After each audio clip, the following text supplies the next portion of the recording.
បាទសួស្តីអ្នកនរគ្នាសូមទស្សនាយក perspective នៅថ្ងៃនេះបាទថ្ងៃនេះយើងមកនិយាយអំពីប្រធានបទមួយដែលដូចចំណងជើងវីដេអូយើងបានឃើញអញ្ចឹងគឺរលកសញ្ញា BLC1 បាទមុននឹងយើងចូលស៊ីជម្រៅតទៅជាមួយនឹងសញ្ញា BLC1 ហ្នឹងខ្ញុំចង់ប្រាប់អ្នកនរគ្នាថាវីដេអូថ្ងៃនេះគឺមានការគ្រប់គ្រងដោយក្រុមហ៊ុន Neptune Pool និង Landscape ដែលជាក្រុមហ៊ុនតំណាងឲ្យឧស្សាហកម្មអាហារទឹកនៅក្នុងប្រទេសកម្ពុជាដែលមានការផ្គត់ផ្គង់នាំចូលចែកចាយសម្ភារៈដំឡើងអាហារទឹកគ្រប់ប្រភេទរួមជាមួយប្រព័ន្ធ Steam Sauna មានគុណភាពស្តង់ដារ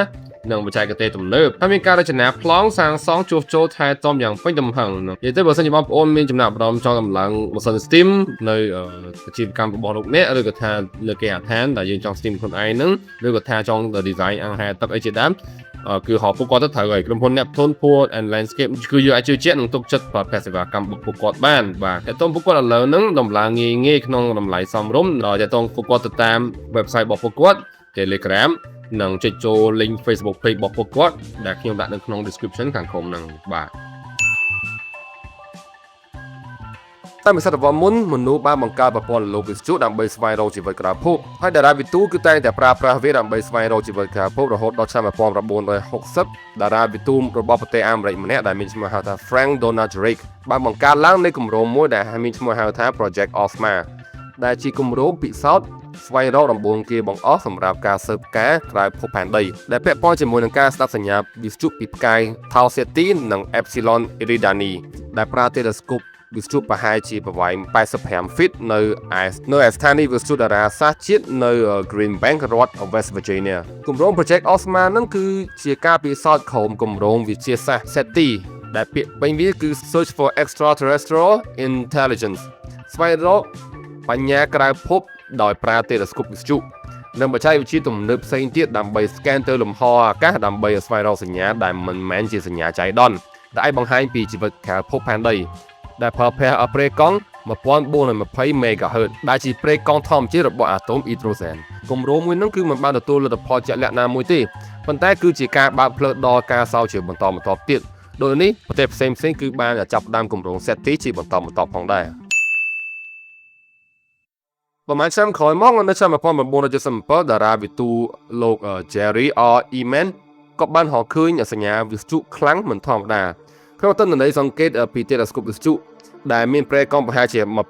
1420 MHz ដូចតែខ្ញុំនិយាយខាងលើនោះអញ្ចឹងរយៈពេល72វិនាទីដែលមានប្រភពទិសដៅនៅជិតតារានិករ Sagittarius ក៏បានសរសេរពាក្យថា wow សញ្ញាឧទាននៅជាប់នឹងទិន្នន័យដែលបានបោះពុម្ពហើយសញ្ញានឹងគឺបានគេដាក់ឈ្មោះថាសញ្ញា wow ឬក៏ថា wow signal ដល់សប្តាហ៍ហ្នឹងសញ្ញានឹងគឺបានកើតឡើងម្ដងទៀតទេឬក៏បានឲ្យគេចាប់បានម្ដងទៀតទេរហូតដល់សប្តាហ៍នេះតែមានរលកសញ្ញាថ្មីកើតឡើងទៀតទេនៅដើមឆ្នាំ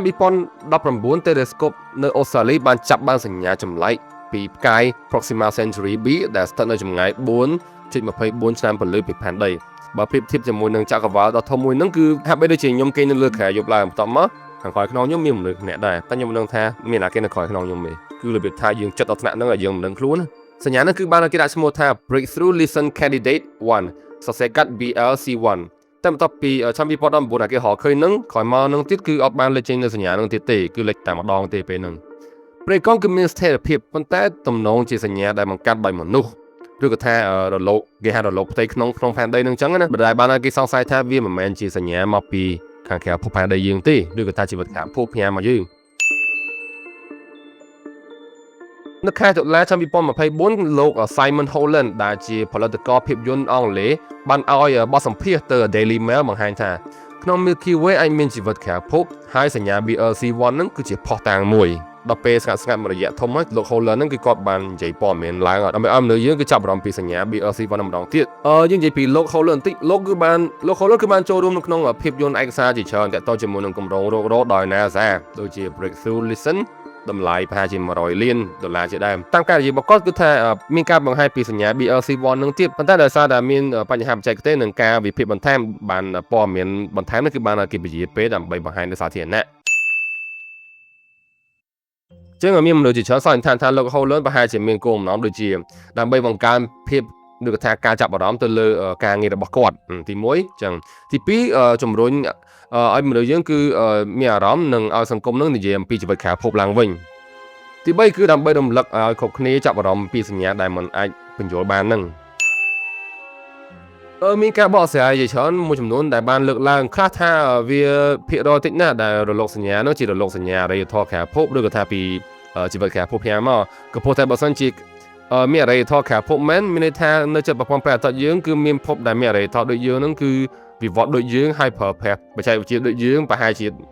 1420 ព្រៃកង់នឹងទៀតបើសិនជាអញ្ចឹងមែនចុះ Galaxy ទាំងមូលមិនពោពេញតែអរិយធម៌ក្រៅភពទាំងអស់ត្រូវអត់ទៅជាក់ស្ដែងយើងបានរកឃើញវត្តមានជីវិតក្រៅភពណាមួយឲ្យបានជាក់លាក់ផងហ្នឹងមានការបកស្រាយមួយទៀតគឺនិយាយថាប្រហែលជាមានអរិយធម៌ឬជីវិតក្រៅភព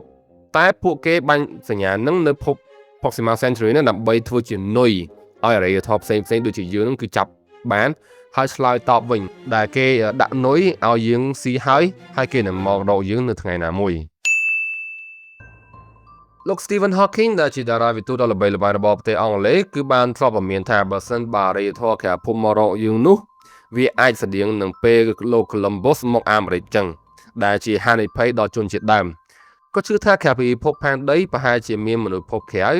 ហើយយើងមិនគួរឆ្លើយតបសញ្ញាណាមួយជាសាធារណៈទេដើម្បីការពារជីវិតមនុស្សលោក